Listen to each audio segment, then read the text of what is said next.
I convinced local guide, fly tyer, and casting instructor Andy Guibord to join me for what is his very first podcast interview to pick his brain about my river. I'll get into more detail about the Lower American River, Andy, and his fly patterns in just a minute.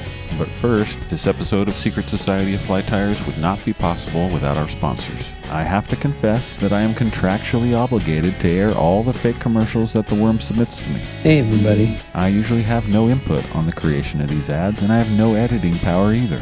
Every once in a while I make a specific request, but these are usually sent to me without any prompting. The rules are you have to do what I say. But if you don't, I will look for you. I will find you, and I will kill you. It's part of our contract.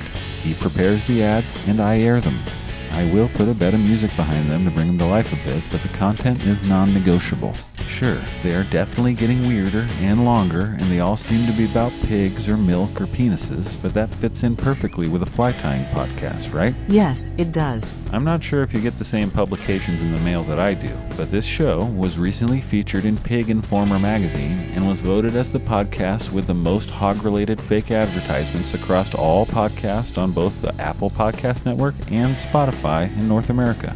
I don't know how to segue this back into the American River. I'm usually so good with segues, but not today. Anyways, the river has steelhead, king salmon, stripers, suckers, pike minnows, lampreys, and American shad, which was what I was talking about before I got sidetracked there. I only knew of shad as a lure pattern to catch bigger fish before I started fly fishing, and had no idea people caught them for sport or how big they could get. I was also foolishly unaware that they fight hard for their size, which tops out around 6 or 7 pounds. That is a beast of a shad if you're ever lucky enough to get into one that big.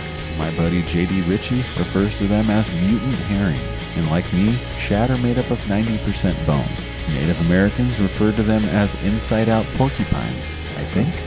Someone or some people refer to them that way, and it's true. They are an oily, bony-ass fish. Maybe we should call them Italian shad. Hey! Oh! Hey! Oh! Forget about it! Hey, can I ask you something? What's forget about it? I'll stop making self-deprecating jokes relating myself to this fish I like so much, but I really like them. The first fish I ever caught on a fly rod was an American shad. The first fly I ever tied was a Bloody Maria, so I could go catch some shad. It's an important and already nostalgic fish for me. I am thankful to at least have a river that holds some amount of fish basically in my backyard. And it's one of the main selling points of visiting Sacramento, if you ask me. We have a bike trail that follows basically the whole Lower American River, with access points dotted all along the way, some free, some paid. And it can really feel like you aren't in the city in some places along the parkway.